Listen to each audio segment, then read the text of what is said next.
Good morning, and welcome to Unfiltered Vision News, bringing you the news unfiltered Monday through Friday, 7 to 9 a.m. Eastern.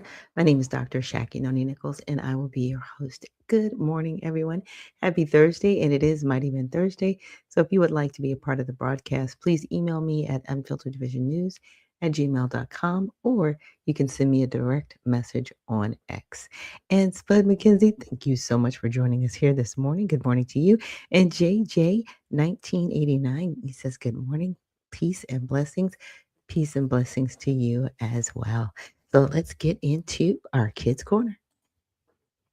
He always had the newest toys and the coolest clothes, but today, something went wrong. During recess, Tom accidentally knocked Brad's new basketball into a puddle. Brad was furious. Tom said sorry, but Brad refused to forgive him. "You ruined my basketball," Brad yelled, pushing Tom away. Brad couldn't let it go. He kept thinking about how unfair it was, but his anger made him feel worse. Later, Brad saw Tom playing with others, laughing and having fun. That's when he realized, was it really worth staying mad? Brad took a deep breath and walked over to Tom. "I'm sorry I got so mad. Do you want to play?" Tom smiled, and just like that, everything was okay again. Sometimes forgiving someone doesn't just help them, it helps us too. Forgiving others makes room for more happiness, friendship, and fun.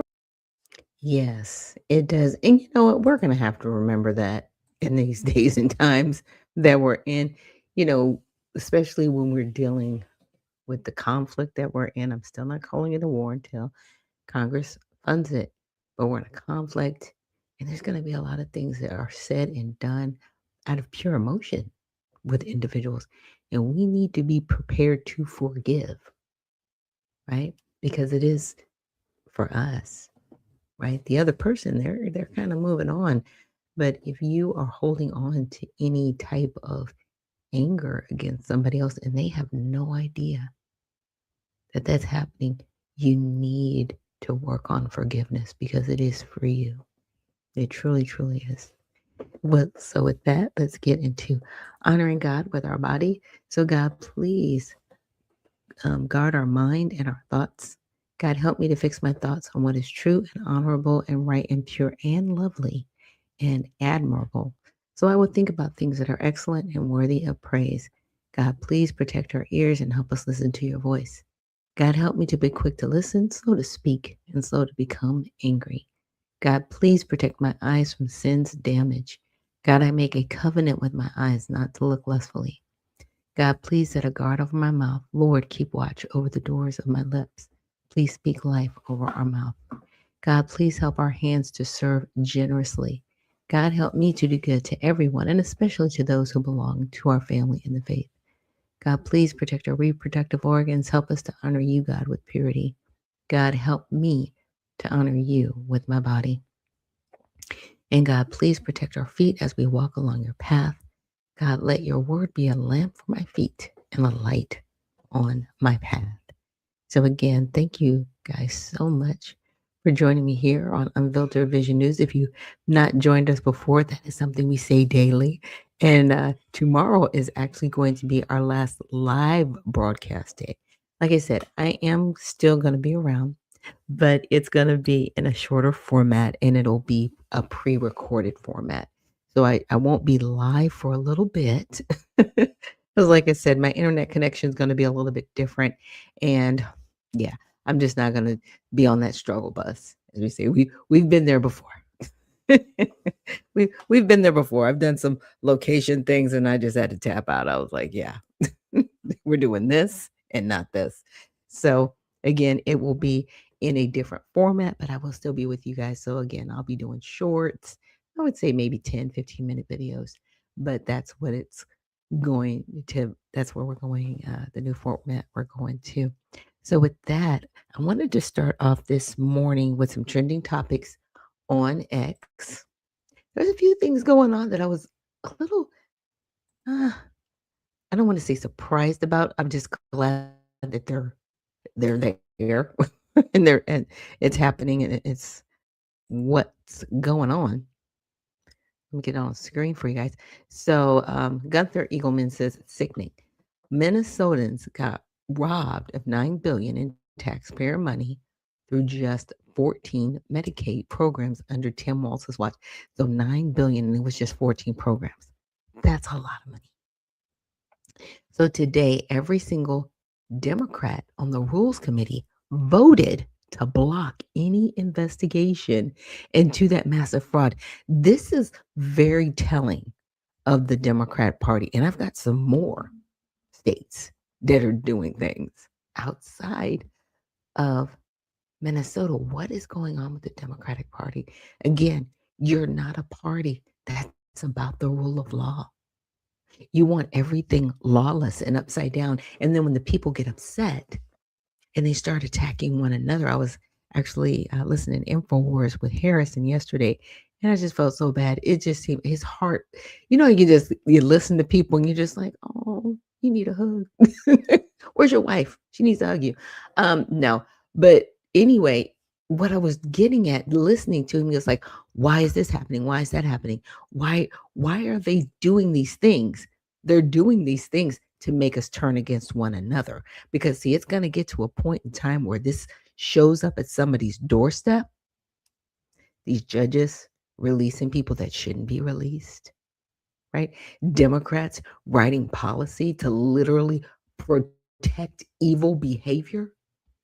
And see, once it affects too many people that want to stand up for righteousness, right? And what's right, and they physically go out to take matters into their own hands, then they're going to stand back and go, oh, we need martial law. Why is everything out of control?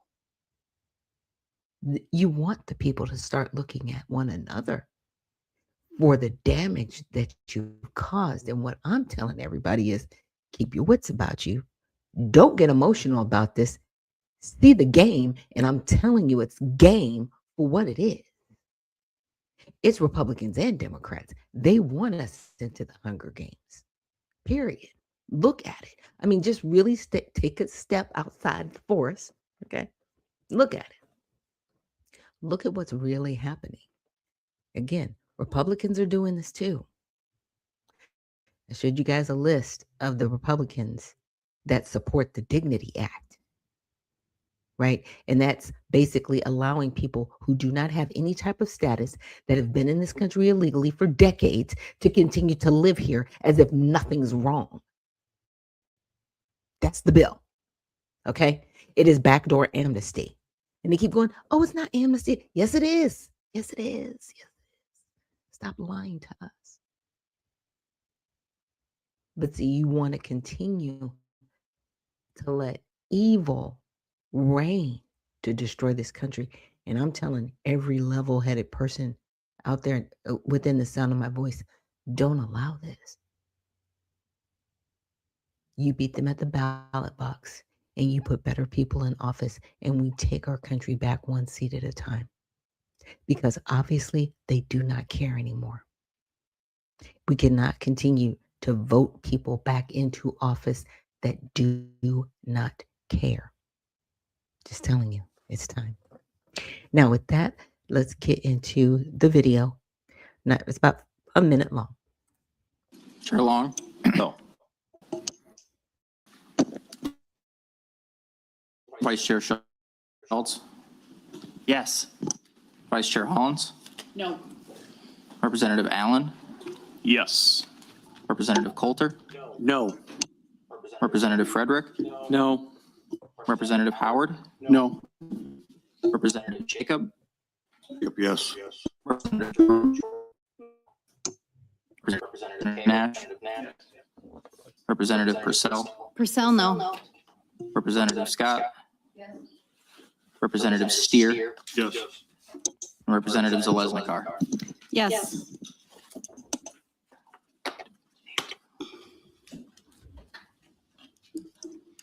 There being 8 ayes and 8 nays, the motion does not prevail. That concludes our agenda for today. The meeting is adjourned. Chair Long? So nothing's going to happen to the people that defrauded the state. $9 billion. Nothing. And this is what Democrats are doing. This should have been, yes, get the investigation done. Done. This shouldn't even been a question. But this is letting you know where people are. They do not care. They do not care. They are okay with the evil. Now, another top story that I wanted to get into is Minnesota committee deadlocks. That was just what we saw, right? On impeachment probes for Walton Edison, right? Like it's just what I read, but I'll read this topic. So Republicans pushed House Resolution 6 to probe potential misconduct amid up to $9 billion in estimated fraud, losses in state programs like Medicaid since 2019, including the $250 million Feeding Our Future scandal. Whistleblowers like DHS employee Faye Bernstein described retaliation after raising concerns about improper payments. Democrats called it a political distraction with no personal charges against the officials, urging focus on anti-fraud legislation instead, while Republicans vowed to continue pursuing accountability because they're all of their hands are dirty in it. $9 billion? Okay. All right. And the House Speaker backs expulsion of Representative Shirley McCormick over the $5 million funds misuse. And this lady right here, the $103,000 diamond that she bought and had it in the picture, and then removed it from the picture later on after people called her out on it. Ma'am, so sad. So House Speaker Mike Johnson called the evidence against Florida Democrat Shirley McCormick indisputable, supporting her possible expulsion following a House Ethics Committee hearing on April 21st. The charges stem from a November 2025 federal indictment accusing her and her brother of laundering overpayments from COVID vaccination contract into legal campaign donations and personal use. An ethics subcommittee found clear evidence of 25 House rule violations, drawing bipartisan calls for resignation or expulsion from figures like Representative Anna Paulina Luna and Alexandria Ocasio-Cortez. While she denies wrongdoing and has pleaded not guilty. Ma'am, if you don't resign like Swalwell, look, at least if you resign, you will have some dignity a little bit. And you will also have, if you qualify for it, with the pension from Congress, you're fighting because even here's the thing, even if you resign, that's not going to absolve you from federal charges. See, I don't think people realize the mess that she's in. They want to expel her because of the federal charges that she's under. Right. This has nothing to really do with what she's done in her seat, even though she, misused campaign funds to get her seat. Ma'am, if you don't walk away and resign, whoever's guiding you, because you're going to be in an orange jumpsuit and a disgrace and expelled from Congress. It's going to happen. I'm just saying. All right, a last topic I want to get into here on X. Supreme Court weighs striking Mississippi's late mail-in ballot law. So the Supreme Court heard arguments on March 23rd in a challenge to Mississippi's law allowing mail-in ballots postmarked by election day, but received up to 5 business days later. So that means, let's say it's on November 4th, that's the election, that they don't get the ballots until the 9th, right? They're like, we still have to count those ballots because they were postmarked. No. Here's my thing. There should be a deadline for mail-in ballots at least 2 weeks prior to the election. And anything that comes in after that can't be counted. It can be set to the side, but it cannot be counted because it did not meet the deadline. We should not be getting things after. Because all that means is you're like, okay, well, we still need to count them. You're throwing people's votes in the trash and you're waiting for other votes to be mailed in. We know you're cheating. We know you're cheating. Everybody knows you're cheating. So conservatives like Justice Alito Gorsuch Kavanaugh pushed for strict adherence to 19th century federal laws setting election day as the receipt deadline to ensure finality and trust. Liberal justices defended state flexibility amid mail delays, with a ruling expected by late June that could affect grace periods in 14 states before the 2026 midterms. Conservatives hailed the oral arguments as a step toward a single election day, while critics warned of disenfranchising voters facing postal service delays. Here's the thing. Again, you need to set a deadline prior to election day for mail-in ballots. And what I'm saying is, I'm not giving an excuse for ballots being mailed in up until the day of, right? Because if you say, okay, 2 weeks prior, this is the cutoff date, and you still get some that trickle in till the day, you'll capture those votes by election day, if that would be allowed, right? You need to give yourself a buffer. But to say anything that comes in after election day, it's election day, not election week, month, or quarter. Right? We're getting into quarters now. We're getting into like 3-month sessions with voting. It's a disgrace. It really, really is. It really, really is. Okay, so now let's get into some updates going on in the conflict in Iran. Off Iran's ports in the Strait of Hormuz, squeezing Tehran's economy by an estimated $435 million a day. As one former Treasury official says, it could all push people back into the streets against the regime. It's very difficult to predict how long the Iranian people are going to put up with the economic failure and the crisis that already exists in Iran and is just going to be exacerbated by the effect of the blockade. I think in a matter of 2 months, we're going to see a regime really reaching the point of not being able to pay salaries and riots in defections within the regime. All right, let's bring in Dr. Sheila Nazarian, who fled Iran as a child during the Islamic Revolution. Welcome to you. First, can I get your thoughts on what we just heard there? I think it's absolutely correct. I think President Trump is the first president that understands that delay tactics and negotiations with this terrorist regime can be used by us also, not just them to get what they want, but by us to get what we want. So saying, negotiations are ongoing as he squeezes the regime economically is the exact right move to make to really weaken this regime, not just on the military level, but also on an economic level, to allow for the Iranian people eventually to rise up and take their country back. Yeah, this says we are also learning that Iran is set to execute the first woman over the widespread anti-regime protests and demonstrations that we have seen. This is Bida Hemati. Just get your thoughts on that as we have her picture up on the screen. The regime uses executions, public executions, as a way to intimidate, traumatize the people. And it's nothing new, Sandra. Iran has been at the top of the list for executions year over year per capita for many years. And they're starting to step up these public executions, 1 to 2 beautiful young people who are a full life onto themselves.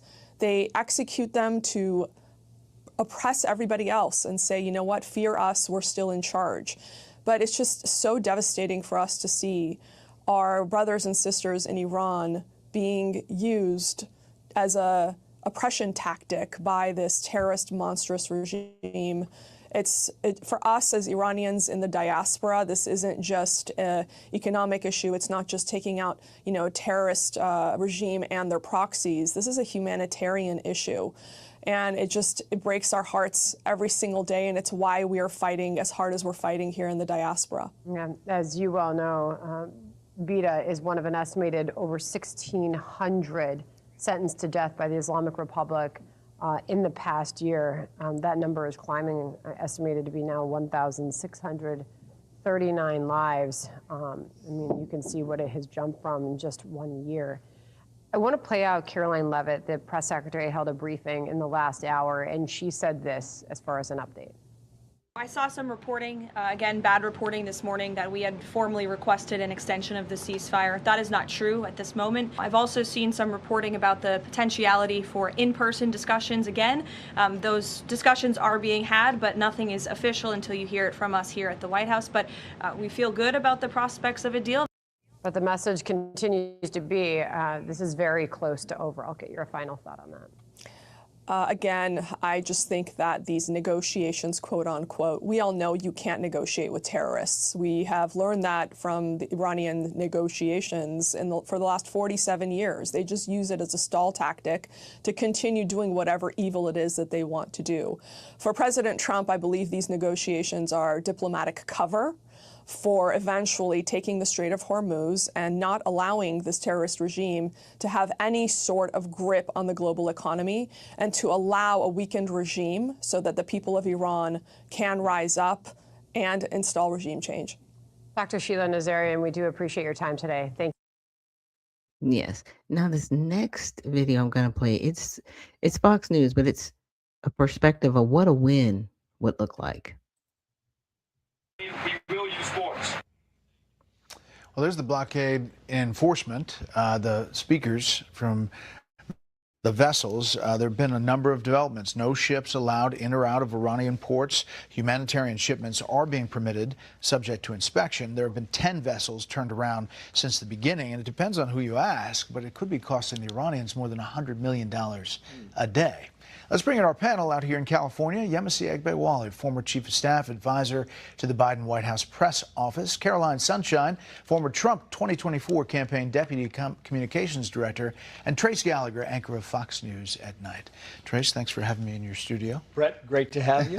You look good in that chair. Oh, nice. What do you think of this? It seems like it may be moving the needle as far as getting them back to the table. Yeah, I mean, it really is. You know, I listen to politicians, a lot of sound. I like listening to the generals. The generals war game this stuff. They know it inside and out. And when the generals are saying, listen, when you start blockading the Gulf of Oman and you're not letting these Iranian ships out, it's one, draining the funds, right? So as you said, $100 million a day at the very least. The estimates could be higher than that. But the big detrimental thing for Iran is that after a while, after 13 days, 17 days, not only are you not having those ships going out making any money at all, but you can't put oil anywhere. They run out of places to put the oil, so then you have to consider shutting down the oil wells themselves, and it becomes a huge detriment when you're talking about the economy as well as the infrastructure for the oil, and that becomes a problem. So you can see where the Iranians are like, maybe it's time we get back to the table and work a deal on this. You know, I listen to the Democrats, Yemisi, and it depends, but most of them kind of stick to the talking points, the prices that people feel here, the gas prices,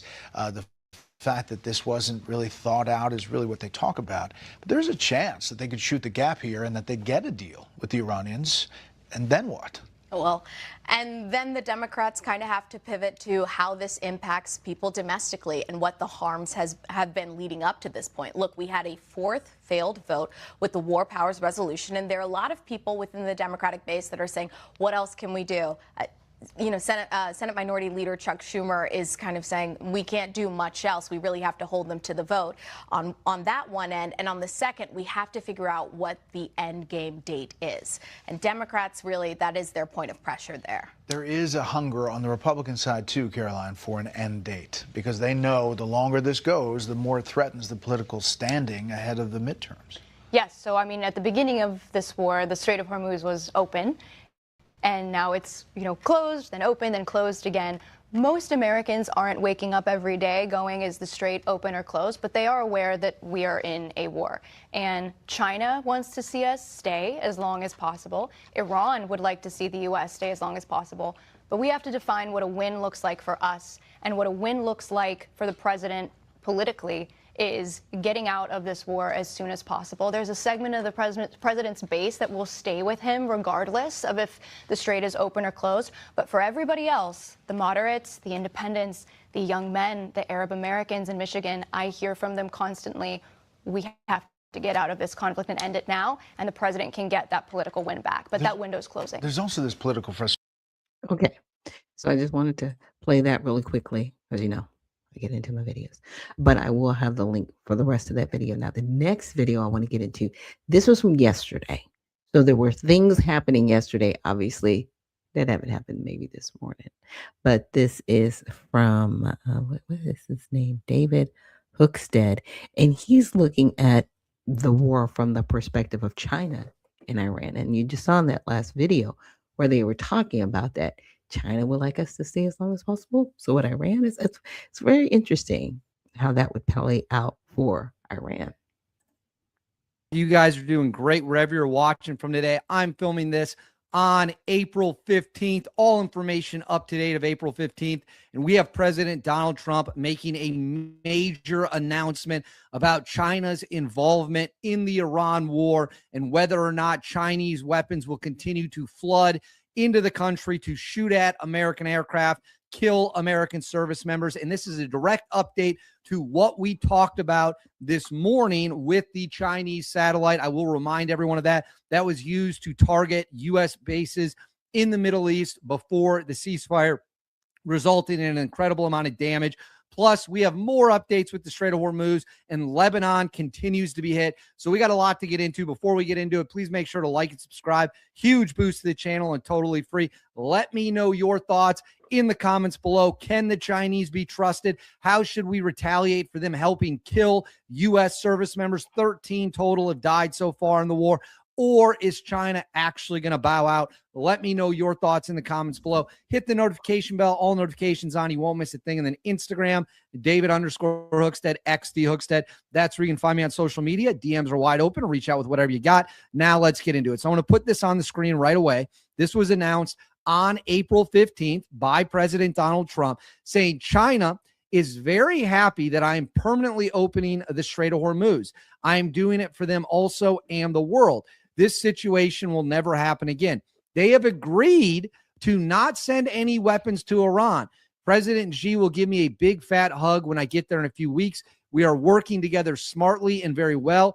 Doesn't that beat fighting? But remember, we are very good at fighting. If we have to, far better than anyone else. President DJT. So President Trump announcing that China will cease sending weapons. We know they're sending air defense systems into Iran. He is now claiming the Chinese will stop doing that.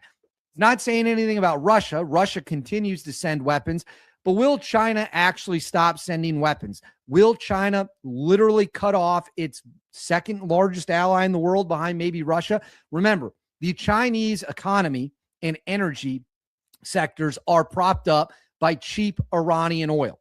Now, we have a blockade to stop that oil from getting to China currently. We already took away their oil from Venezuela. So that is something we're going to get into later in the video. You don't want to miss that. I am highly, highly skeptical that China is going to actually stop sending weapons to Iran. What I think is likely going to happen is they will just be more covert about it. Why? The longer this war drags on, and the more U.S. military resources are depleted, specifically air defense interceptors, the less China has to worry about that threat when they move on Taiwan. They see this as a way to bleed the U.S. military. China, the Chinese Communist government, cannot be trusted as far as you can throw them. So even if they told President Trump, we'll stop sending weapons to Iran, I don't believe for 1 second they are going to stop helping Iran. In fact, I'm willing to bet just about anything they will continue their help for Iran because they want to see the United States bogged down in a war that goes on as long as possible to deplete precious resources that we would use against them to defend Taiwan. And just in case we all don't know, I talked about this briefly in the video this morning. We're going to talk about it again to show how hostile the Chinese regime is to the U.S. government. A secret Chinese satellite was used to target and blow up American service members and our planes on the ground. So this comes from the Financial Times. Iran secretly acquired a Chinese spy satellite that gave the Islamic Republic a powerful new capability to target U.S. military bases across the Middle East during the war, according to a Financial Times investigation. Leaked Iranian military documents show the satellite known as TEE-01B was acquired by the IRGC aerospace forces in late 2024 after China launched it. This is how helpful the Chinese have been to the Iranians, on top of the weapons and air defense systems, including the stealth killer, which we blew up early in the war. It says time-stamped coordinate list, satellite imagery, and orbital analysis show the Iranian military commanders tasked the satellite to monitor key U.S. military sites. The images were taken in March before and after drone and missile strikes on those locations. So China literally gave them a satellite and helped them get targeting data, as did the Russians, to attack us. And now we're supposed to believe that China is not going to keep giving them weapons. Even if they cut giving them weapons, they're still going to give them the intel. And the intel is every bit as lethal with targeting coordinates as surface-to-air missiles, shoulder-fired man-pads, and things of that nature. I would encourage everyone to take what the Chinese say and what they tell the U.S. government worth a grain of salt. They've said they were going to stop expanding in the South China Sea. They've continued to expand. They have said they weren't really going to get involved in the Ukraine war. They shipped Russia a bunch of weapons. The CCP, the Chinese Communist Party, cannot be trusted. Now, at the same time, we have fighter jets in the air over Tehran. You can see it right there on your screen. I'll pause it. You can see the fighter jet right there. A lot of buzz about this online. What we don't know for sure is who the fighter jet belongs to, although I think we can say with Supreme, you can see literally blown up planes on the tarmac there at the airport. I think it is safe to say these are Pakistani fighter jets. These are not Israeli. They are not American. These are Pakistani fighter jets. Why do I say that? The Pakistanis today, on April 15th, have people in Tehran to try to hammer out some further ceasefire. We're going to get into that later in the video as well. And I think what they did is they brought in their own fighter jets to escort their planes going in to protect them. So a lot of buzz about this fighter jet video. I'm confident in saying these are not Israeli fighter jets. They're not American fighter jets. They're not Iranian fighter jets because we blew all their fighter jets up. These are likely Pakistani fighter jets. Now, on that note, CENTCOM releasing an update that during the first 48 hours of the U.S. blockade on ships entering and exiting Iranian ports, no vessels have made it past U.S. forces. Additionally, 9 vessels have complied with direction from U.S. forces to turn around and return toward Iranian port or coastal areas. So now they are saying a total of 9 ships have been stopped and turned around. And then they released audio from a U.S. destroyer talking to ships in the Gulf, issuing them a warning that they might be boarded and targeted if they do not comply. Let's listen. The U.S. has announced a formal blockade of Iranian ports and coastal areas. This is illegal action. All vessels are advised to immediately return to port if leaving and discontinue transit to Iran if that is your next port of call. Do not attempt to breach the blockade. Vessels will be boarded from interdiction and seizure, transiting to or from an Iranian port. Turn around and prepare to be boarded. If you do not comply with this blockade, we will use force. The whole of the United States Navy is ready to force compliance. Now, the U.S. So right there, that is from a U.S. destroyer announcing that if you do not comply with the Strait of Hormuz blockade, we are blockading all the Iranian ports and any ship going to an Iranian port. If you do not comply, force will be used. And then right here, we have some updates on negotiations. President Trump telling the New York Post he is unhappy with the reported 20-year enrichment ban offered to Iran by U.S. negotiators. I've been saying you can't have nukes, so I don't like the 20 years. So it doesn't seem like negotiations on the enriched uranium, key point in the negotiations, doesn't seem like it's going terribly well. But at the same time, there are reports that we might extend the ceasefire for 2 more weeks in order to reach some kind of permanent deal. So we've got a lot of moving parts, a lot of different reports. I don't really know what's true, what's not true. Everyone's kind of putting out different information, keeping their cards close to their vest in order to not let people know what is coming. Now I'm going to get the next thing teed up for you. Now, right here, what you see on your screen is the movement of more B-52 bombers that actually appear like they are bound for the United Kingdom, which is where we are staging our B-52s, taking off from Shreveport and being towed across the Atlantic by refueling tankers. So it looks like more bombers are on the move, again, as negotiations appear to be headed in an unknown direction. President Trump keeping all options on the table. The military keeping all options on the table and getting bombers over there in case this turns back on. We will be ready to do what must be done in order to win. Lastly, Lebanon, which has been a huge point in negotiations, continues to get hit by Israeli airstrikes. This is a targeted strike on vehicles. And then right here, this is a strike on Hezbollah El Kard El Hassan facility in Deir El Zarani, Lebanon. You can see heavy smoke in the air in the background there following U.S. strikes on the position.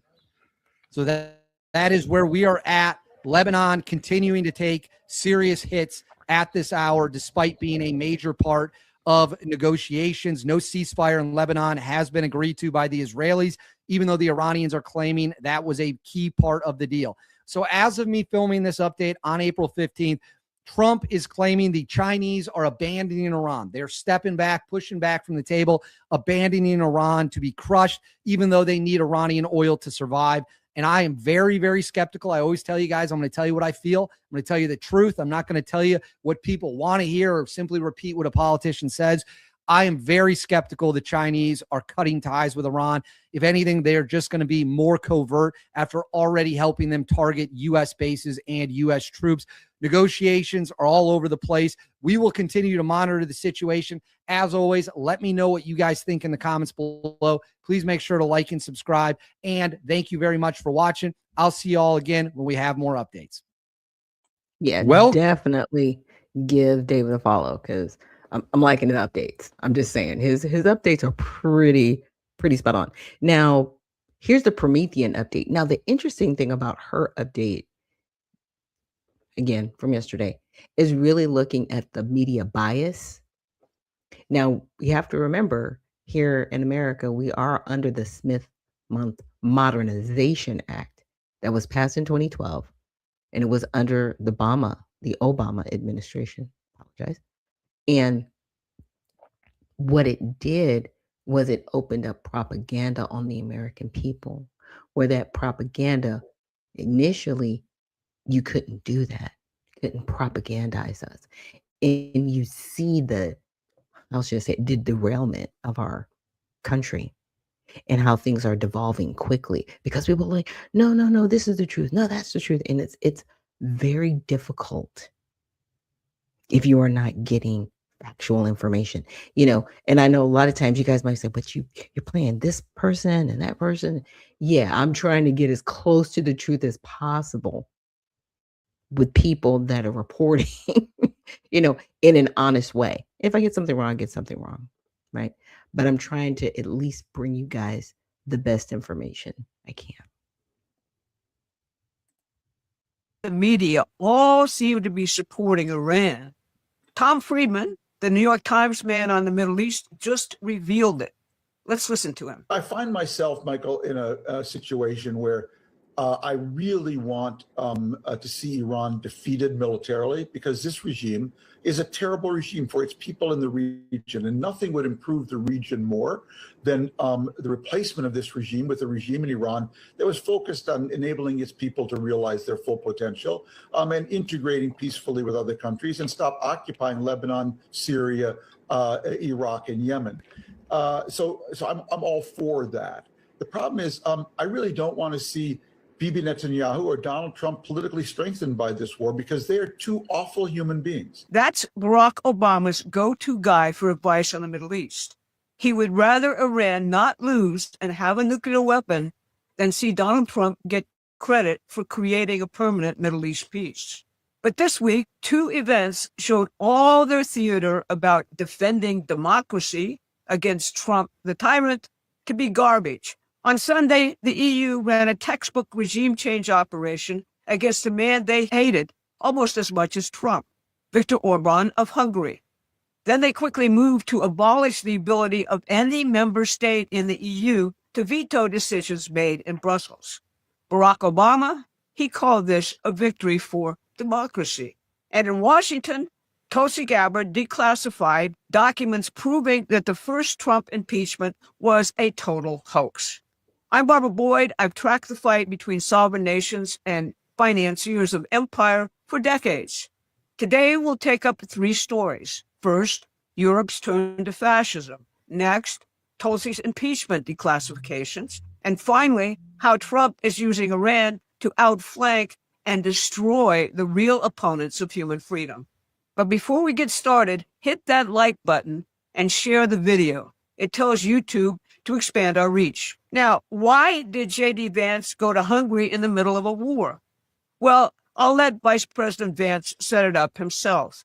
Here's what he said in Hungary about the EU's attack on Orban and the need to defend Western civilization. Across the West, we've got a small band of radicals, people who do not believe in the future and are often the very people who so wish to govern us.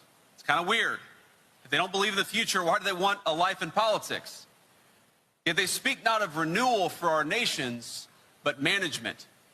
They're not trying to build a great future. They're trying to manage the decline of the greatest civilization in the world.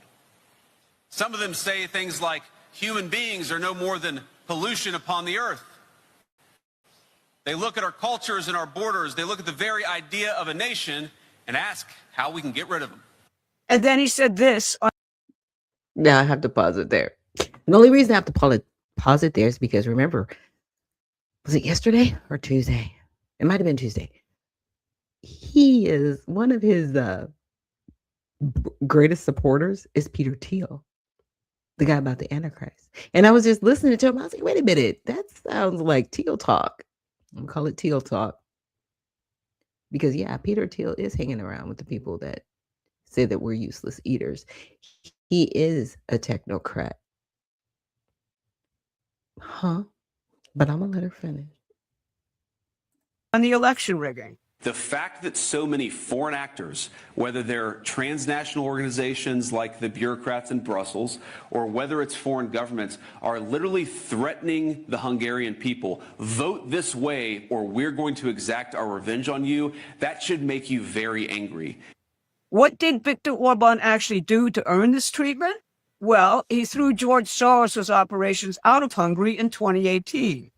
He was a declared Christian nationalist who fought the EU's open borders policy and its transhumanist agenda. He was for family, for men. He opposed the Ukraine war. He kept Russian gas and oil flowing to hold Hungarian energy prices down. The EU responded by flooding the country with activist NGOs who mobilized against Orban, blocked $35 billion in funds due to Hungary, starving the economy, and threatening to strip Hungary of any voting power in the EU if Orban won. But that wasn't the end of it. After Peter Magyar won, the EU presented 27 conditions Hungary must meet to get its frozen assets back. Most involved surrendering sovereignty entirely to Brussels. And now the EU is moving to strip all member states of the ability to veto policies made in Brussels. In other words, well before the people voted. This occurred as major protests spread outward from Ireland to France and Germany about the fuel crisis caused by the Iran war.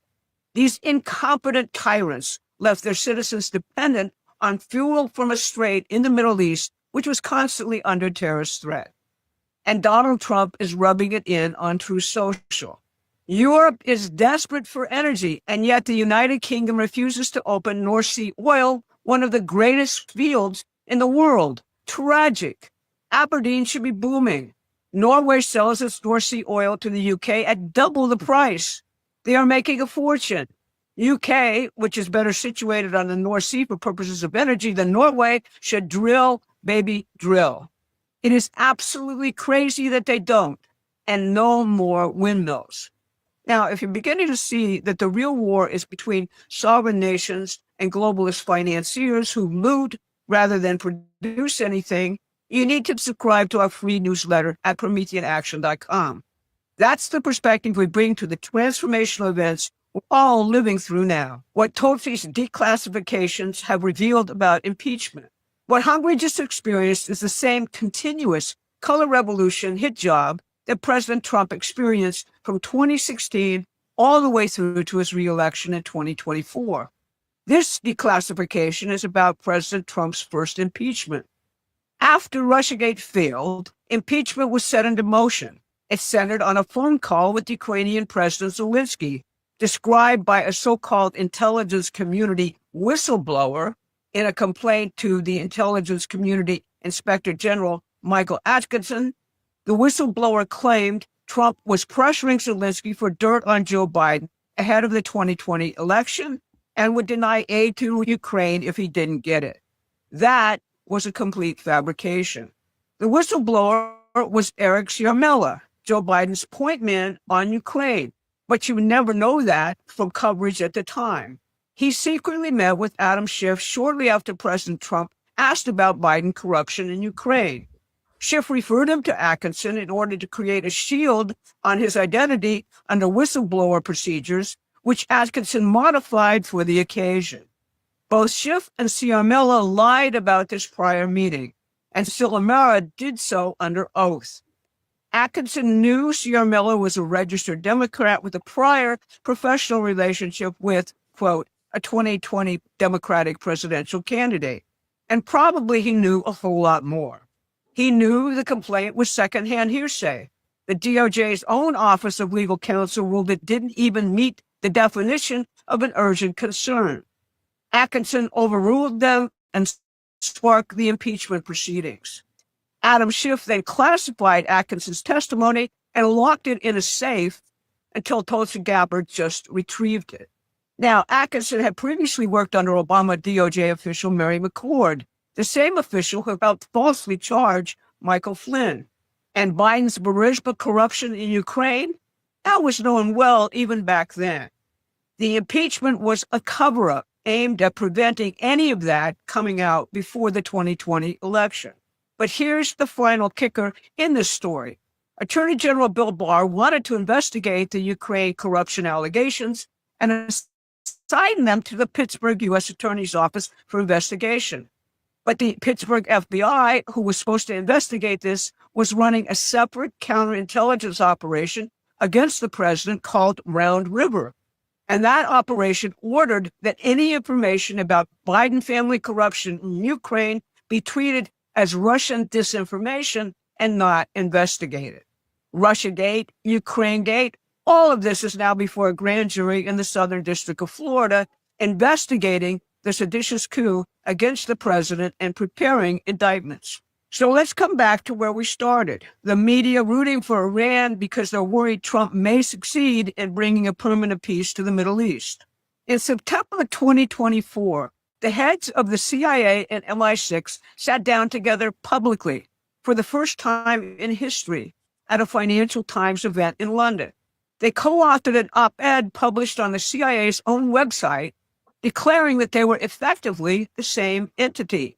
They were so intertwined that they determined joint operations based on who had the most assets in any region of the world, and they called it the best athlete to do it. I've written extensively about how British intelligence and the Obama White House concocted the coup against President Trump based on this, quote, special relationship. Well, Trump has effectively blown this relationship to smithereens in his quest to make peace in both the Middle East and in the Ukraine war with Russia. Britain refuses to join the Hormuz blockade and keeps blowing up peace negotiations concerning Ukraine. This week, a former British national security advisor, very high up, Lord Peter Ricketts, told The Independent that the U.S. is no longer a reliable ally and the special relationship is over. Good riddance. Trump didn't wreck the special relationship. He survived it, learned from it, and is now taking NATO apart, the Praetorian Guard for the globalists and their empire. Because Hormuz is not just about a naval blockade. It's forcing revelations about Iran, the Middle East, and London's role in all of it. There's tons of IRGC and other terrorist wealth sitting in London financial houses and properties. Multiple investigations are showing that the IRGC has moved billions through London charities, real estate, and crypto funds. London and Brussels won't join to make peace because terrorism is too profitable for them. But there will be peace in the Middle East, despite the insanity of our media and others. Trump told the New York Post on Tuesday that renewed peace negotiations with Iran could happen as soon as 48 hours from now. and Secretary of State Rubio convened the highest level talks between Israel and Lebanon since 1993. All of this because a real estate developer from Queens seems to know people better than the men and women from Oxford and Harvard. Tom Friedman told you he'd rather Iran not lose than see Trump win. But his real belief is that that real estate developer from Queens is winning. That audience of Harvard and Oxford grads ain't the biggest audience for Promethean Action. We're here to expand the coalition which won Trump the election in 2024. And we face a huge challenge in the upcoming midterms because Obama and his friends want to continue the same operation here that we just saw in Hungary. We have to stop them. And that requires educating the public on what the... So yeah, so definitely check out the Promethean updates. And with that, we're going to take a quick break. And when we return, we're going to get into some more of this news. Things are wild in Virginia. If you know, you know. So with that, we will see you on the other side.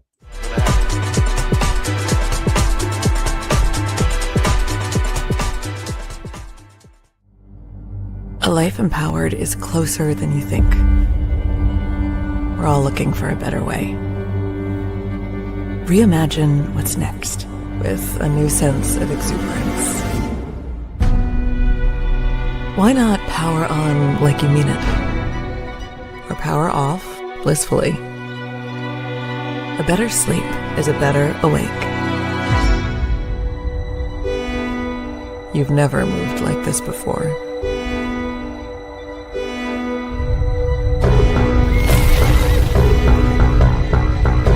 Energy nature intended. Imagine reprogramming the way you look at the speed of science.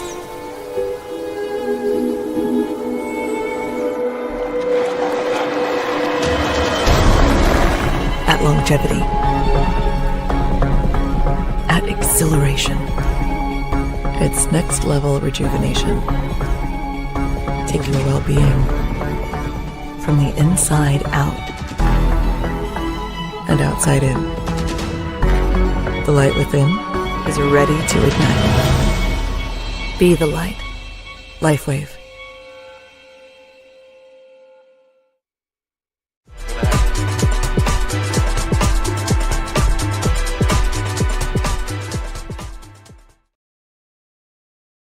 And we are back. Thank you so much for joining me here on Unfiltered Vision News, bringing you the news unfiltered Monday through Friday, 7 to 9 a.m. Eastern. My name is Dr. Ashaki Noni Nichols, and I will be your host. Thank you so much for joining us this morning. And this is Mighty Men Thursday. It is open mic. So if anyone would like to join me on the broadcast to talk about anything we've discussed so far on the broadcast, or if there's a topic that you would like to bring up and discuss, please let me know. You can email me at unfilteredvisionnews@gmail.com and I'll send you the link, or you can send me a direct message on X. I'm checking my messages as we speak. Now, I wanted to get into this topic of the Electoral College. I don't know if you guys have heard about what's happening in Virginia, but apparently they are trying to eliminate the Electoral College and band together as states to do it and say, okay, we just want to submit our vote for the person who has the popular vote. The reason why we have the Electoral College, obviously, because of population, right? Obviously, California and Texas, they're two of our largest states, right? They're bigger than, let's say, Georgia, Florida, Virginia, right? And so that's part of the reason why we have the Electoral College. But people are like, well, it's just not fair if somebody wins the popular vote, but they don't get the Electoral College. Now, in this last election we had, Donald Trump, he not only won the popular vote, he won the electoral. He did both. Now, in the election against Clinton, when he was going up against Hillary Clinton, he got the Electoral College. She got the popular vote. So that's where people were like, well, why isn't it just the popular vote? So I'm going to play these two videos. One, Brandon Lehman, he's talking about Virginia, but the other one is the Virginia Insider, really giving us a little bit more of a background as to maybe why.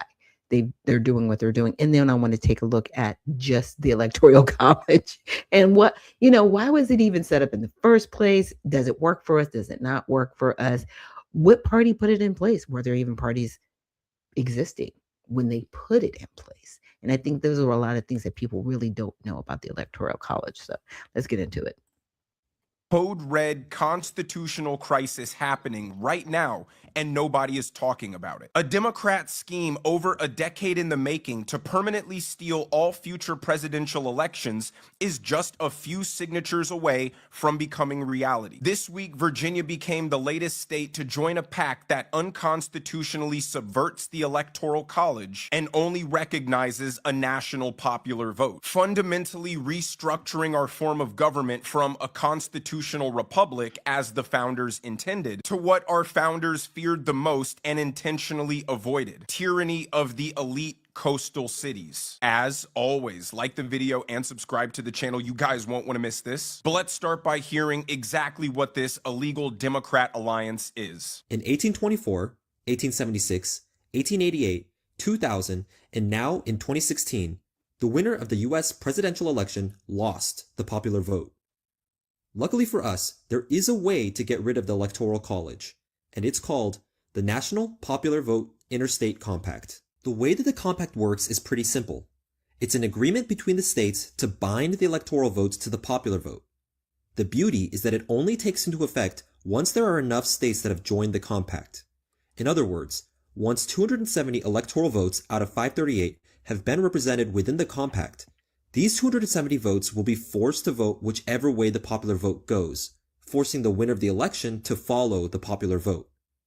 This will remove all power from the Electoral College and return it back to the voters. So that video was from 2016, just to give you an idea of how long Democrats have been coordinating this seditious takeover. And the scariest part, ladies and gentlemen, as far as I can tell from researching this video, it's perfectly legal. Every state is allowed to allocate its electors however it chooses. But the assumption baked into that rule is states would never arbitrarily relinquish their sovereignty and would always, if not mostly, vote based on the interests of their population. When the founders were forming the republic, each state was its own separate country, and states maintaining a certain level of sovereignty was a primary concern in the formation of the Constitution. They could have never conceived the state of Virginia saying, we'll just vote however California and New York votes. But Virginia's governor just made that the reality. Virginia has joined a national effort to get around the Electoral College. Virginia Governor Abigail Spanberger signed a bill adding the Commonwealth to the National Popular Vote Compact.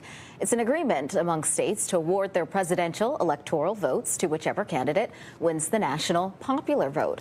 With Virginia, a total of 18 states plus D.C. have joined the compact, totaling 222 electoral votes. The compact won't go into effect until enough states sign on to reach the required 270 votes to elect a president. So now every vote cast in the Commonwealth of Virginia is effectively meaningless. All of Virginia's Electoral College votes now go to whoever the blue cities decide to vote for. Let's look at a map to see how many states are a part of this pact, because now that Virginia has officially signed on, we are inches away from this becoming the new presidential voting system. So every state in green has already joined this pact for a total of 209 electoral votes. Virginia just got added, which brings the total to 222. And as you see, North Carolina, South Carolina, Michigan, Kansas, Arizona, Nevada, and Alaska currently have active legislation to join this pact. And remember, all they need is 270 combined electoral votes for this to permanently override our system. Democrats are cramming this through because based on the 2030 census projections, the migration out of failed blue states into red states will give the Republicans a permanent electoral advantage, meaning in all future elections after 2030, the Democrats can carry the popular vote and will almost always lose electorally. But let's listen to a Democrat Virginia state senator explain why this is so morally necessary. First of all, the Electoral College now has resulted in 5 different presidents being elected who did not win the popular vote. I think most Americans and most Virginians think they live in a democracy. But when it comes to the president, they actually don't. They live in a plutocracy. Because the founders chose to put this electoral college system in between the voters and the election of a president. And I want to remind everybody, partly what motivated that at the time, not only was it a distrust of voters, not only was it a distrust of the masses, and by the way, I would just note that at the time the electoral college got put in place, most of the people sitting in this chamber probably wouldn't even be able to vote. Because if you weren't male and you didn't own 25 acres, you didn't have a vote when this thing got invented. Democrats heavily rely on civil ignorance and appealing to emotional altruism to cram through their authoritarian agenda. We very explicitly do not live in a democracy, but Democrats vehemently regurgitate that blatant falsehood because democracy sounds fair and just, so how could you be against it? But you learn from that senator's explanation that he's not harmlessly ignorant about how our government works. He actually has contempt for how our government works. He doesn't want democracy because it's more equitable. He wants democracy for the exact same reason the founders didn't establish a democracy, because all elections will be determined by the major cities. And as of right now, the top 10 largest cities in America are all Democrat. He, like all Democrats, smugly believe they're the smartest, kindest, most enlightened human beings who have ever existed, and everyone who came before them was primitive, morally bankrupt, and vile. So all the systems and institutions they created need to be destroyed because they're inherently misogynistic and racist. They pretend the founding fathers were too stupid to conceive of pure democracy. Like while these guys were mulling over what kind of government to form, nobody proposed democracy because no one had the wisdom and insight of a gender studies major. But let's hear the Virginia State Senator's other reason why we must abolish the Electoral College: slavery. So I want to remind everybody that the other reason this got put in our Constitution was because at the time the Constitution was written, about a third of the people who lived in the South weren't considered humans. And at the time, when they wrote the Constitution, they put language in the Constitution that said that African Americans only counted as 3/5 of a person. 8 out of the 40 people in this room right now sit on this floor. And because of that language, it actually augmented the size of the congressional delegation of the South by about 42%. The only reason they agreed to the Constitution, including this state, by the way, is because of that language in the Constitution. And guess what that translated to when it comes to president? It translated into presidential power. The origins of the Electoral College, my friends, was to basically augment the power of the South because of slaves. So the ultimate litmus test to determine if someone is an emotional thinker or a rational thinker is to ask them about the 3/5 compromise, the law that counted black slaves as 3/5 of a citizen in the census. An emotional person will say, "Oh my gosh, that's so immoral, it's inhumane. How could you ever count someone as 3/5 of a human being? The slaves obviously should have been counted as a whole person." Not even understanding supporting that sentiment would be to side and give more political power to the slave owners. The free states wanted slaves to not be counted at all in the census. They didn't want the massive population of slaves to be able to bolster the political power of the very people subjugating them. Any logical and truly Because here's the thing, the slaves weren't allowed to vote. They were going to count the bodies, but they were not going to give them a vote or a choice. Yeah. So what he's saying is true. It's a numbers game.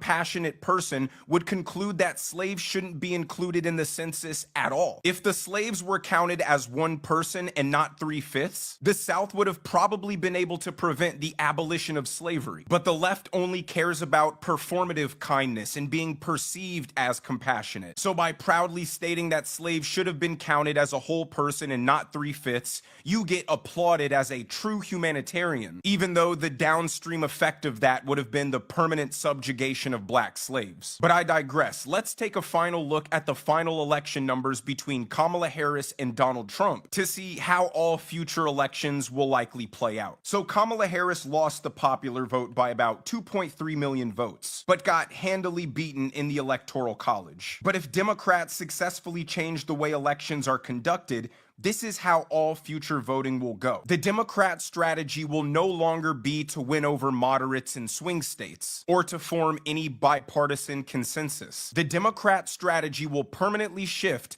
to massively increasing voter turnout in heavy blue cities. Why spend the time trying to argue your case to swing voters that you actually have to convince with good policy when you can go to ideological strongholds with millions of people, campaign on emotional outrage and partisan propaganda, and simply convince more people in already favorable areas to come out and vote? If it becomes purely a numbers game, the Democrat Party has every incentive to allow every illegal alien in their borders to vote. They will pay homeless drug addicts on the street to vote. They can simply lie and promise free everything paid for by the evil rich people. If you increase voter turnout by 10 to 20% in Los Angeles, Chicago, New York, that makes up Kamala Harris's entire deficit. Our presidential elections stop becoming about getting the support of a wide array of varying interests and start becoming about metropolitan majoritarianism. And the worst part is voter turnout is notoriously low in deep blue states because most people already see the election results as a foregone conclusion. If the top 10 cities in America, which are all Democrat strongholds, see a 20% increase in voter turnout, it would be almost mathematically impossible for red states to compete. And the worst part about all of this is we know that if a Republican president somehow managed to win the popular vote, these Democrat states wouldn't stick to their agreement and allocate all of their electoral votes to that guy. They would quickly ignore and dispose their commitment and try to compete in the Electoral College. They're only going to enact this pact if the candidate that they want to win is leading in the popular vote. And all they need is a couple more states to join this pact for this night.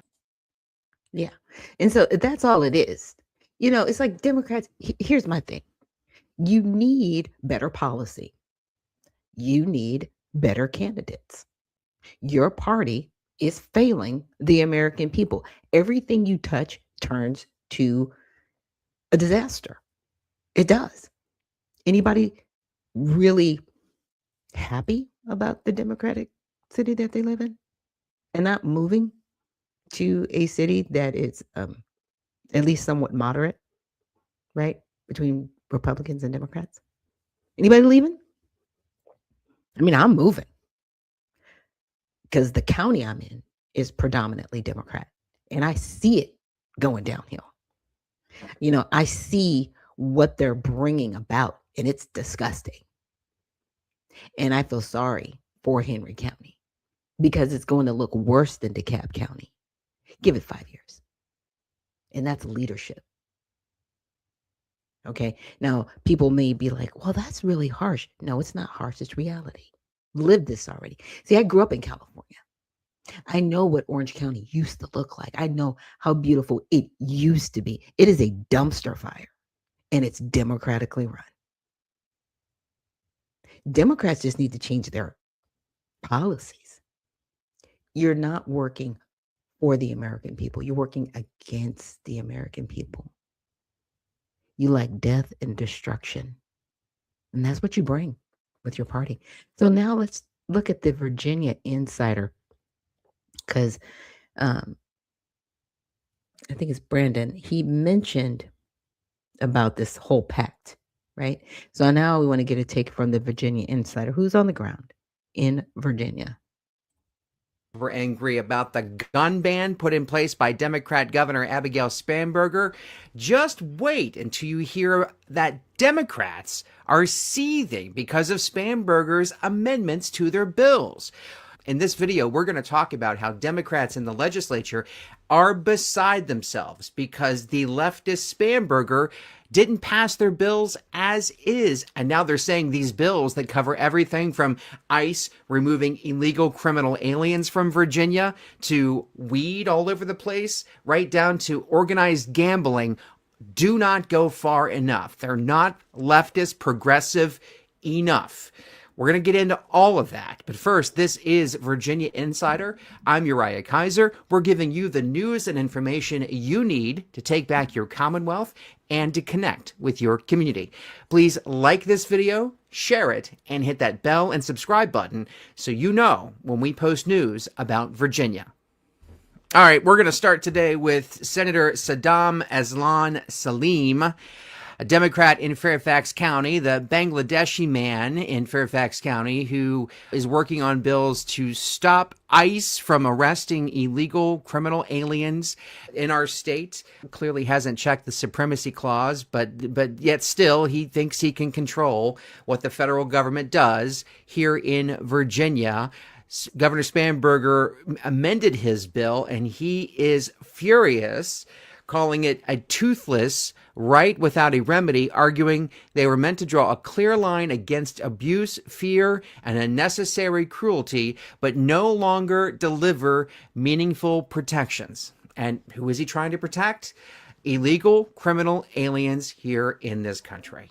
His bill, Senate Bill 351, and the companion bill, House Bill 650, prohibit certain federal immigration enforcement activities, including arrests, in sensitive protected areas such as courthouses, schools, hospitals, healthcare facilities, polling places, and offices of the Commonwealth's attorney, unless the amended his bill, and he is...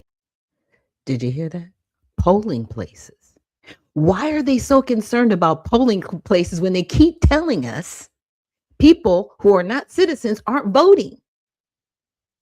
If they're not voting, why do you keep stating ICE shouldn't be at polling places? And they're not, by the way.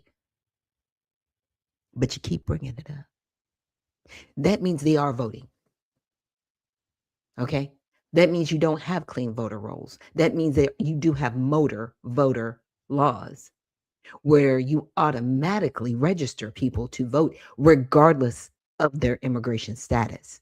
See, that's the part that that's why y'all crashing out about the SAVE Act, because if people have to actually state if they are a naturalized citizen or a citizen of this country, you're going to lose your voting block. So this whole thing where they want people to opt into this pact would be a moot point. And they would never win anything. Because, see, the people that they actually support, the illegals, wouldn't be able to vote. Why do you keep saying I shouldn't be at polling locations? I'm just pointing it out. Just pointing. Is furious, calling it a toothless right without a remedy, arguing they were meant to draw a clear line against abuse, fear, and unnecessary cruelty, but no longer deliver meaningful protections. And who is he trying to protect? Illegal criminal aliens here in this country. His bill, Senate Bill 351, and the companion bill, House Bill 650, prohibit certain federal immigration enforcement activities, including arrests, in sensitive protected areas such as courthouses, schools, hospitals, healthcare facilities, polling places, and offices of the Commonwealth's attorney, unless the officer has a valid judicial warrant or judicial subpoena. Now, we've heard this before. This is the first thing Governor Abigail Spanberger did when she came into office in January, is she signed an executive order barring police cooperation with federal immigration officials at ICE, saying that they needed to have a judicial warrant for them to come and get an illegal criminal alien out of Virginia. The response from ICE has always been it is impossible to get a federal warrant for a state-level crime. So what Spanberger did was create this impasse between the state and the federal agency, making it impossible for state and local officials to work with ICE. And there we have the sanctuary city policies. Now, this bill right here would have codified those sanctuary city policies, but Governor Spanberger made key amendments, which left Aslim seething. Saddam Aslan also wanted to ban ICE from wearing face coverings while they are working in Virginia. His original bill banned state, local, and federal officers from wearing facial coverings while performing official duties. What Spanberger did in this case, she amended it, removes the Class 1 misdemeanor penalty for wearing masks, eliminates the requirement for law enforcement officers to wear identifying information and the name of their agency while on duty, and retains some limits on covering faces, but with broader health safety exceptions and without strong enforcement. Salim criticized both sets of changes, saying these bills were, quote, meant to draw a clear line against abuse, fear, and unnecessary cruelty, unquote. He added that they fall short of protecting immigrant communities and upholding fairness, dignity, and public safety. So this is the same guy who introduced a bill this session in January 2026 to define Islamophobia. All right. So what he did was he defined Islamophobia as malicious prejudice or hatred directed toward Islam or Muslims, and clarified that the definition applies even if the victim is not actually Muslim, as long as the perpetrator targeted them based on a perceived adherence to the faith. So what he's essentially trying to do is create a protected class by law in Virginia. And whether or not you messed up, whether or not you meant to do it, whether or not you had any bias whatsoever, if they determine that you had a thought crime against a Muslim, then this law would allow the authorities to come and arrest you. Now, this bill has been pushed to the 2027 session. It was not acted upon this session, so it is likely to come up again in 2027. Asleen also announced he's running for Congress in what could be the new 7th district, the famed Lobster District, based upon that gerrymandered map that Democrats are forcing down Virginians' throats. He is one of several Democrats who have announced their candidacy for the district that yet hasn't even been created yet. The April 21st gerrymander that seeks to take away 4 seats from Republicans and replace it with 10 Democrat seats, 1 Republican seat. Other Democrats in the General Assembly are firing back at Spanberger. Lawmakers on the Senate Finance Committee were especially vocal this past Tuesday when those amendments were handed down, hammering the governor's cabinet over the loss of expected revenue after Spanberger vetoed skill game legislation. Now, these are the skill games. These are the And I will leave this link so you guys can finish the rest of the video. But yeah, so that's what's happening in Virginia. Again, they are a part of the pact that's going on. I was hoping he would get to it and talk about it. I think this might be it. Happened due to the pressure the media coverage produced and put on these Democrats in Richmond. But Servo may have a point there, because I have questioned several times whether or not Spanberger was communicating with members of the General Assembly. Because of those 50 new tax proposals, Spanberger is the one that ultimately looks bad. And it's clear that she was not communicating with members of her own party. Okay. It does mention it, but I just wanted to bring Virginia into it because they are a part of the most recent pact with this. So, of course, I went into Grok and I was like, can you give me a brief timeline and explanation of the Electoral College, its origination, how it's used today? You can also give me the evolution of the pact mentioned in this video, right? So the Electoral College, right, is a U.S. system for electing the president and vice president, established by Article 2, Section 1 of the Constitution. Now this is established by the Constitution. So it is very interesting that they're able to create this pact that circumvents the Constitution. Just saying. Instead of a direct popular vote, the president is chosen by 538 electors, 1 for each member of Congress plus 3 for Washington, D.C. A candidate needs a majority of 270 electoral votes to win. Each state gets electors equal to its 2 senators plus its House representatives. So for California, it has 54. Wyoming has 3, right? Most states, 48 plus DC, use a winner-take-all rule. The candidate who wins the state's popular vote gets all of its electoral votes. Maine and Nebraska are exceptions. They split electors by congressional district plus the 2 statewide. So its origin was in 1787. The framers rejected a direct popular vote. They feared uniform voters, demagogues, and large state dominance. But that's what they want to go back to in the Democratic Party. Come on, y'all. And Congress choosing the president feared legislation corruption and executive weakness. Here we go. They created the Electoral College as a compromise, independent electors chosen by state legislatures. But we all know that a lot of these people are catered to by their parties, whether they're Republican or Democrat, to vote a certain way. It's disgusting. These people are not unbiased. That's all I'm saying. They're very biased. It is what it is. Would deliberate and vote. It also helped balance small versus large states and accommodated the 3/5 compromise on slavery, right? Southern states gained extra influence without direct popular vote because they had the bodies. Again, like I told you, it's a numbers game. Alexander Hamilton defended it in the federal number 68 as a safeguard against tumult and disorder. Okay, so here's the timeline, right? 1787, 1789 Constitution drafted, and George Washington wins unanimously. Okay, so we're going to go down how it's used today. Voters in November cast ballots for president, but they're technically choosing slates of electors pledged to candidates.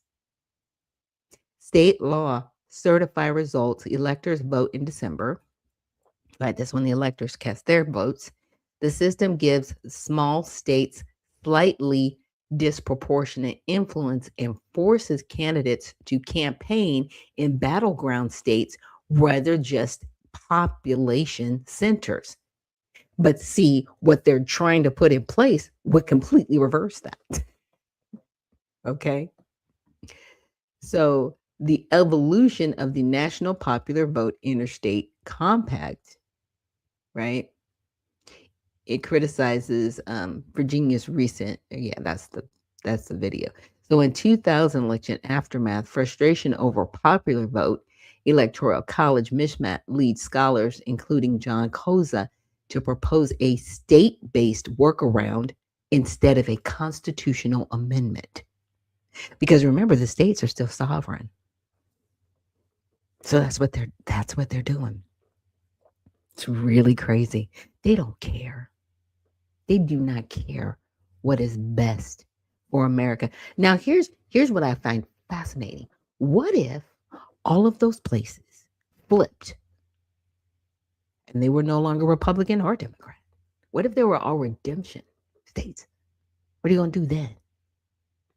Where all of the candidates are redemption party candidates. Huh? And that's what the people want. Is it still going to be as you stay, right? Are you really going to follow through? Or are you going to make up another rules so that you can win? This is about control. This is not about the republic. It's not even about democracy. It's about slavery, in my opinion. This is straight slavery. They do not care what the people want. All they want to do is maintain power. So in 2006, the NPVIC formally drafted and announced it's an interstate compact where participating states agree once states totaling 270 electoral votes, every member state will award all its electoral votes to the national popular vote winner, regardless of who won that state. So let's just say Trump wins the state, right? But because they're participating in this pact, doesn't matter. It doesn't matter who wins the state. They're still going to vote the way they want it. It's what it says. It is what it says. This is gross. This is gross. So they're saying we are going to have our person regardless. But like I said, what happens when everybody votes against your person? And they don't get the popular vote at all. What happens when the other person, like again, Donald Trump, he got the popular vote and the electoral votes, but he got the popular vote. So what happens when the person that you don't want gets the popular vote? Even though they didn't win yours, even, regardless of one state, right? That's the craziness. That's crazy. Maryland, in 2007, Maryland becomes the first state to enact it. So this has been going on for a while. Under our noses, nobody's talking about it. So the legal hurdles exist. So opponents argue it's an unconstitutional end run around the amendment process, may violate the compact clause, right? Interstate agreements affecting federal functions often need congressional consent and could trigger massive multi-state recounts or disputes. Courts have not yet ruled on the compact itself, but the Supreme Court has upheld broad state power over electors. So it has never been tested in a real election. So we'll have to see. At Pro, it's a legitimate state-driven reform to fix a perceived flaw. It's only a perceived flaw because you keep losing. I'm sorry. The popular voter loser winning twice in 16 years. Demographics can shift. The compact would apply whoever wins the popular vote. Now, the con, it's a coordinated partisan effort to nullify the constitutional design that protects smaller red states, effectively turning the U.S. into a pure popular vote system without the required constitutional amendment. Again, just because you think people are going to continue to vote one way, what if they change the way they vote? And what if you actually start counting votes and stop cheating? What if you actually stop allowing people to vote in our elections that shouldn't be voting? And I don't want to hear it. There's 19 states that do not have ID laws right now. This is why we have the Save America Act, because you allow people to vote in your state without an ID. They just show up and vote. So you have no idea if that person is even a resident of the state. You're just counting numbers. And you have dirty voter rolls. And you have people voting that shouldn't even be voting. It's crazy. It is really crazy. So I asked which party initially put the Electoral College in place, or was it nonpartisan? So the Electoral College was nonpartisan at its creation. No modern political parties like today, Democrats or Republicans, existed when it was designed. So this is so the Electoral College has always been nonpartisan. Now, the United States had no formal political parties in 1787. The framers, founding fathers, assumed the new government would operate without organized national parties or factions dominating elections. They designed the system with independent electors who would deliberate based on merit, not party loyalty. But that's where we're at. This is more about party than it is about the people. They put in place something to keep us safe and from imperialistic rule. But we have people in office with an imperial mindset, and they don't care. They just don't. We need better people in office and not puppets like what we have right now. Okay. Trying to think. So bottom line, no single party put the Electoral College in place. It's nonpartisan creation. The framers explicitly tried to design it to avoid party control or cabal influence, as Alexander Hamilton argued in the Federalist number 68. Modern partisan debates, which party benefits more today, are a much later development. The system has evolved through state laws, the 12th Amendment, and practice. But its origin was about balancing competing state and structural interests, not advancing one future political party over another, because that's what it's become. And that's the sad part, like I said. It has definitely become a partisan issue.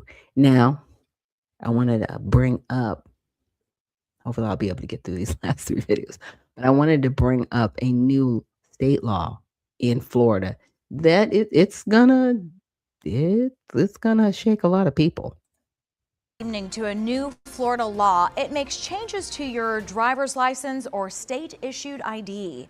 Good evening, and thank you for joining us. I'm Nasha Sherman. And I'm Jim Barry. It's going to show if the person is a U.S. citizen or not. Governor Ron DeSantis signed into law, and if it goes into effect on January 1st.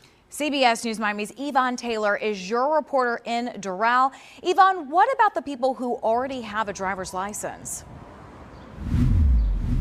Jim and Naja, anybody who holds a driver's license right now or an ID issued by the state of Florida will not be required to get new documentation. And let me highlight that, will not be required to get new documentation right away because the cards will hold valid until they expire. Now, when that happens, that's when things change. Next January, anyone getting a new Florida driver's license, renewing one, or getting an ID will have his or her immigration status on it. I don't know if it should be on a driver's license. I don't think you should have to just say that you are not a citizen. Governor Ron DeSantis signed the Florida SAVE Act into law this month after the Republican-controlled House and Senate passed it. It's another way to identify the person. Daniel Fernandez, the Miami-Dade tax collector, is in charge of the driver's license agencies in Miami-Dade. What this law going to do is only to put you in your physical car a designation that will say that you are a citizen of the United States of America. For those who are not citizens, it's supposed to say NC, not a citizen, even if the person is a U.S. resident. Why is that necessary? This is something that coming from the state because we don't make the law. The new law is part of an election reform package that seeks to strengthen the verification of citizenship. The bill is unnecessary. Senator Chevron Jones is one of the Democratic lawmakers who voted against it. You're actually in favor of maintaining student and retirement community IDs when it comes to voting. Why? In 2006, the legislature allowed students to be able to use their voter IDs in order to vote. They still had to show proof of age and citizenship when voting. This year, the legislature said that those IDs could no longer be used. This Venezuelan couple at the driver's license office in Miami are concerned about the future. What if a police officer stops you? They'll see you're not a citizen. That could change the way they treat me. It's concerning. Yeah. Yeah, So it is going to change the way they treat people because now you've got to prove if you're a citizen or not, right? That's what this is coming back to, and that's what people don't like because they're going to be like, wait a minute, okay, if they see I'm not a citizen, yes, you're not a citizen, but are you here under a status? Are you here under a visa? Did you illegally stay past your visa? Because see in other countries, they kick you out the country if you overstay your visa, right? They're not going to allow you to just stay somewhere. They're not. They're going to be like, okay, you've overstayed your visa. You need to leave our country. And we're not going to arrest you because we're not going to use our taxpayer dollars to even, do anything with you. We're just going to send you back. We're going to deport you, right? Deportation works in other countries. It just doesn't work here in the United States. They crack me up, y'all. I'm serious.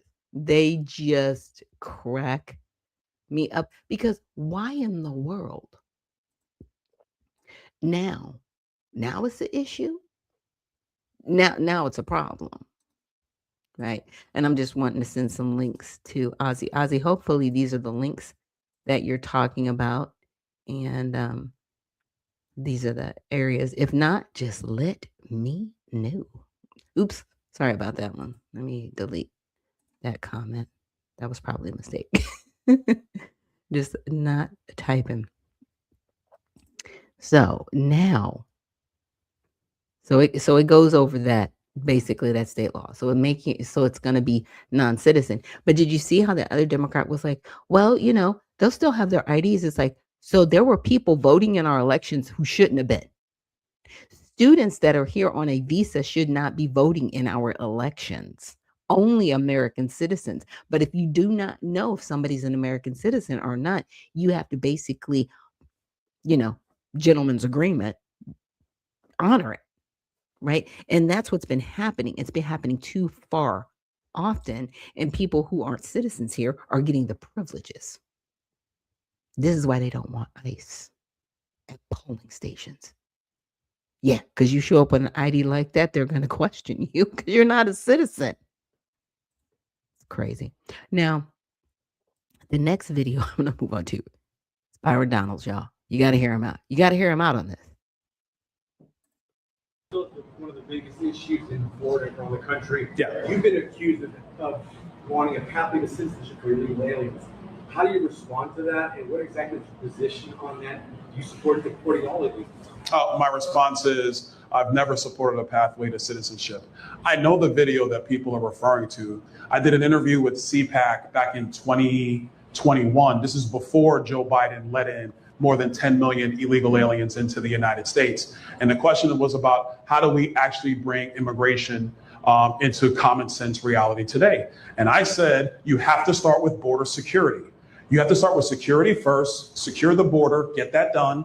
The second thing you have to do is go through reforms of the visa system. H-1B visas, they got to go. They've been abusing American workers. There's so many reforms in the visa process that are needed because this stuff was written in the 80s, not today. And so it all has to be reformed. The third thing was following the 9/11 Commission's review and saying that we have to have a biometric exit system. We have a biometric entry system in the United States. We still don't have a biometric exit system. That has to be done. Then I said, we have to make sure we end chain migration. We should go back to a quota system in immigration because the United States has to be able to assimilate people coming into the country. If you have workers who are using visas to come in, we got to be able to take stock of that, assimilate them into our way of life. The sixth thing I said was we need to end birthright citizenship. This is actually before the court right now. Birthright citizenship, in my view, is a bastardization of the 14th Amendment because that was for black slaves. The 14th Amendment was written for the children of black slaves in order to give them citizenship in a country that had denied them and treated them, obviously, they were slaves, as slave labor. That's the purpose of the 14th, and all of the debates leading up to the 14th Amendment support that position. What the United States has done in practice, not by law, not by constitution, is that if you're just born in the United States, you've been granted citizenship. But let me explain what this means to people. The Chinese government has over 500 birth tourism companies where they have Chinese foreign nationals who basically come over on a tourist visa, give birth in the United States. The baby is now a US citizen under the way it's looked at, and then they go back to China. And then that child who has citizenship has the ability to come into the United States at any given point in time. The parents don't have allegiance to the United States. The parents are not subject to the jurisdiction of the United States, but the children are now somehow citizens. That's crazy. And that's what current interpretation does. So these are all the things I talked about in this video. And then at the end of it, I said, and then once all that is done, the American people are good people. You would probably have a debate on what to do with everybody who's still here. But that's the end, not the beginning. The Democrats, what they want is to do a pathway to citizenship up front. I will never support that, ever. That's amnesty, and it's wrong. And by the way, that's what happened in 1986 when they did the immigration deal that Ronald Reagan did amnesty for 3 million illegals at the time. And the promise was they do border security and immigration enforcement. And the wall never got built. So we've tried this before. So my position is get all the stuff done. Then you can talk about who's still here. 100% I support deporting illegals. I supported Donald Trump. I support it today. What Governor DeSantis is doing today with members of law enforcement all being under the 287G program, I support that as well. And we're going to continue that because what has now happened for only 5 years after that interview that I did back in 2021, what has now happened is the Biden administration was flagrant in border security and internal enforcement. And now we have Democrats who are stonewalling funding border agents, customs agents, and immigration agents. The Democrats defunded policy that would actually allow for ICE to investigate child sex trafficking rings. That's funded under ICE, and they have stopped that funding. That is insane to me. So I just think that these are the things that we have to be focused on. But to your point, look, Javi, I get it. It's campaigns. A lot of guys are losing. They're losing big, I'm just telling you. A lot of guys are losing, and so they're trying to go back and find my words from some interview and splice splice everything together into some 30-second soundbite to make it seem like I support amnesty. I have a 100% rating from Numbers USA for my 6 years in Congress. It's just a flat out lie because we have people who are losing in their campaign efforts. And so what are they going to do? Yeah, and he's right. He doesn't support amnesty. Why support amnesty when you got around it? Oh, yeah. Oh, yeah, let's go in. So Byron Donalds, he was born in October 28th, 1987. So he was born prior to amnesty. Because remember, amnesty didn't happen until 1986. I was 15 at the time. All right. He was born in Brooklyn, New York, specifically raised in Crown Heights. He is a birthright U.S. citizen under the 14th Amendment, as he was born on U.S. soil. Oh, so you said all that with your whole chest, sir. Are you going to abide by that? Are you going to abide by it? That's my question. Because people are going to start questioning your citizenship because you said this was written for slaves, which you're not. So your melanation does not give you entry. The question is, were your parents naturalized? That's the bigger question, right? So public records on Donald's own statements provide limited specific details on exact immigration timelines or naturalization dates for his parents. But the consistent background is this. So his mother, she's Jamaican heritage immigrant, frequently described as his Jamaican mom, right? She raised him as a single mother in Brooklyn and worked in healthcare. Okay. She was in the U.S. by the time of his birth. But available sources do not specify whether she had become a naturalized U.S. citizen, was a lawful present resident, green card holder, right? Or held another legal status at the time. Though no reports indicate she was undocumented. So we don't know whether she was naturalized or undocumented. We don't know. We don't have that information.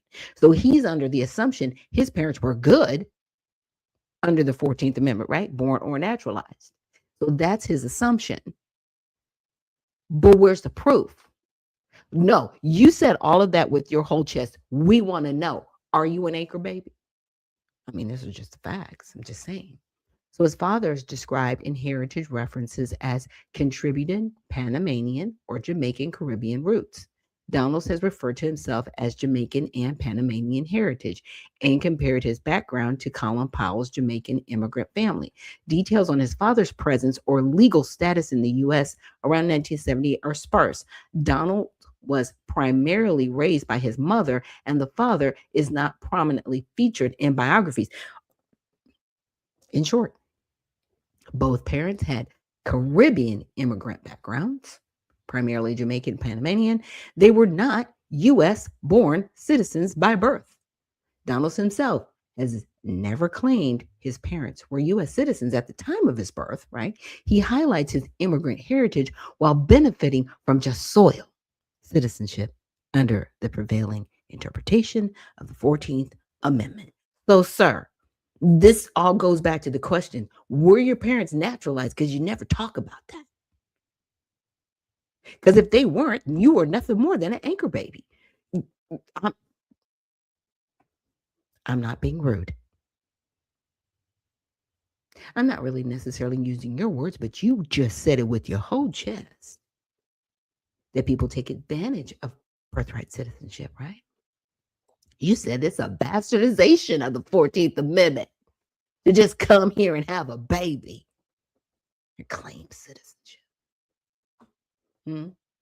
Huh? What? Yeah. Yeah. You, sir. So to me, for the people of Florida, this needs to be on the ballot.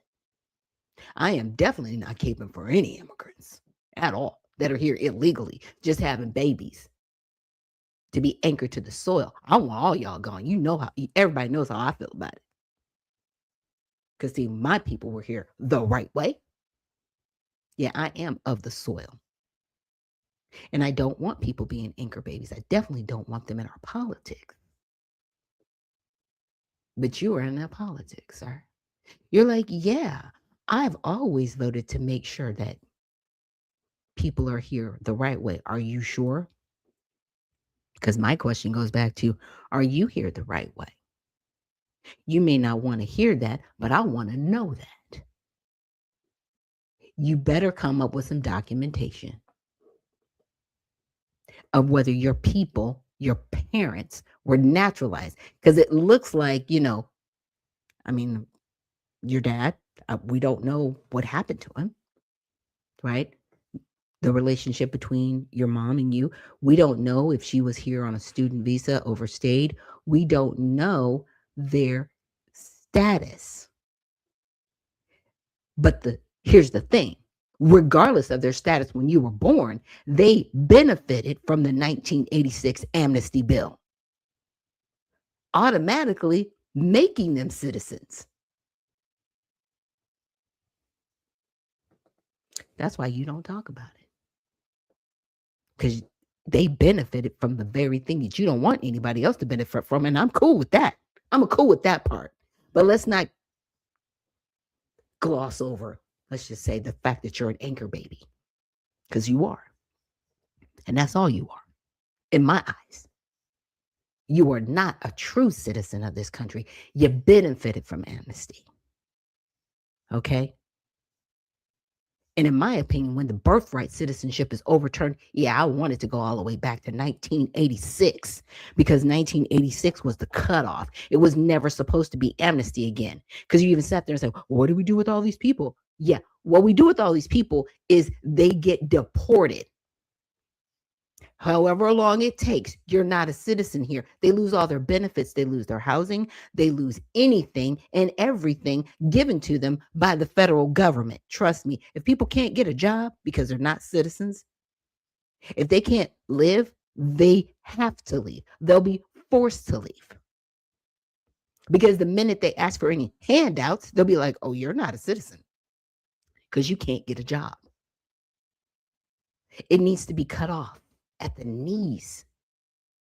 Stop funding these organizations, these NGOs, non-governmental organizations, these charitable organizations. They keep leeching on these people that are here illegally. Yeah, shut it down. Government, stop giving them money. You keep funding all of this illegal immigration like it's okay. The states are doing it too. But see, you pull that federal money. Oh, yeah, everybody's gonna holler. Because the states can't afford these people. And they know they can't. That's why they have an injunction right now with the food stamps. Yeah. The states were supposed to send over their information. So now, USDA has got them recertifying. And they're fighting that. Because they know they have people on the rolls illegally getting funding from the federal government. Because see, the thing about it is, if they are actually doing that, they can go to prison. Any and everybody that pushed the button. Even if they were told, doesn't matter, they go to prison because it is a federal offense to give somebody federal funds that are not citizens of this country that are here illegally. Yeah, it's a crime. They've all committed crimes. They're all liable. But is anybody going to go to jail? Because we had an AG in place. They ain't sending anybody to jail. The new one, the interim one, he's even worse. Right? We need somebody in there that's going to actually do the job. So Donald Trump, if you're listening, yeah, that guy, whoever he is, he needs to be fired too. We need somebody in there who's actually going to do the job of the AG and start arresting people. And start sending people to prison and start getting these people out of our country and start getting these people up off of our backs that are using us, the American people. It's time. So with that will end our broadcast for today for Mighty Men Thursday. We will be back tomorrow with our Prayer with Friday because we have a lot to pray about. There's a lot going on. So thanks again for joining me here on Unfiltered. Vision News, and we will see you on the other side. But remember, stay well, stay focused, and stay unfiltered. We'll see you in the next one.